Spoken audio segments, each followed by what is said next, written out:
A growing issue.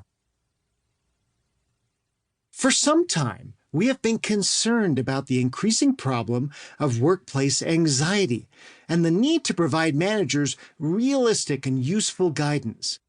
We began researching and writing this book because in most companies we worked with, we were hearing mounting frustration and bewilderment of leaders about this issue.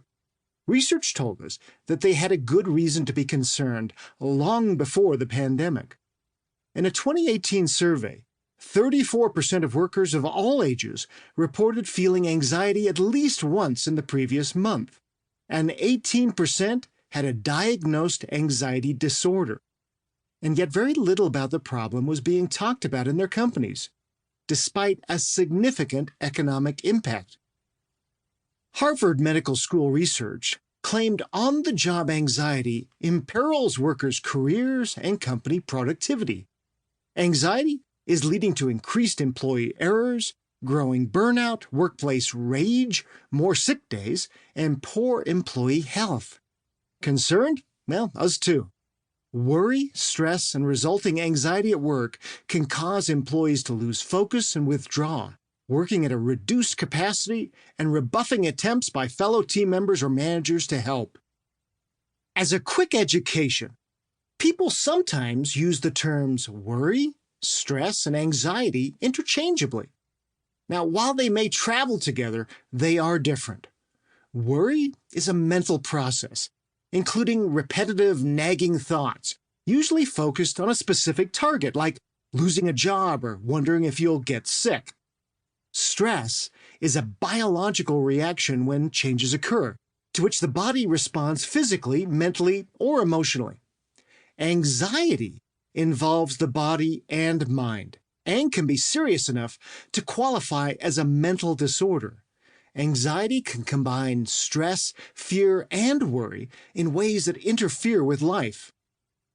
There are two ways to refer to anxiety. The first is as a symptom of stress and worry. The second is as a classifiable disorder. Now, as you might imagine, the effects of a rising tide of worry, stress, and anxiety have been incredibly expensive for organizations. In America, workplace anxiety is estimated to cost some $40 billion a year in lost productivity, errors, and healthcare costs, while stress is estimated to cost more than $300 billion. The Organization for Economic Cooperation and Development in Paris offers an even more dour assessment of the effects in Europe, estimating the total costs of mental health problems at more than 600 billion euros annually, with anxiety being the most common issue.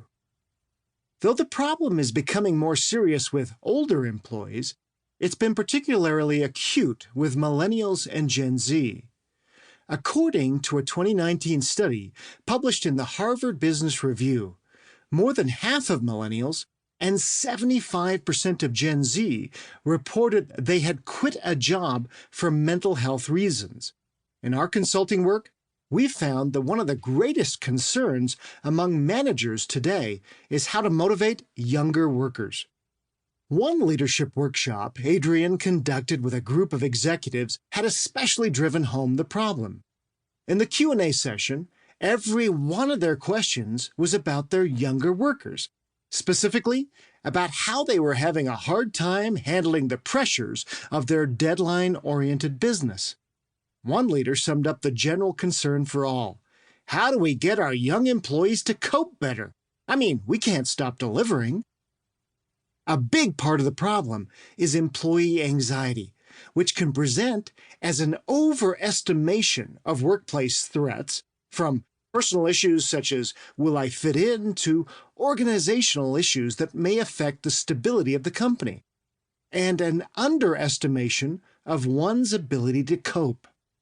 Yet sometimes, anxiety is a general state of unease for no apparent reason. As Gen Z is now flooding into the workforce, a tidal wave of anxious young people are on their way to our businesses, says Michael Fenlon, Chief People Officer for PricewaterhouseCoopers, one of the nation's biggest employers of newly minted college grads. We found most young people want to be able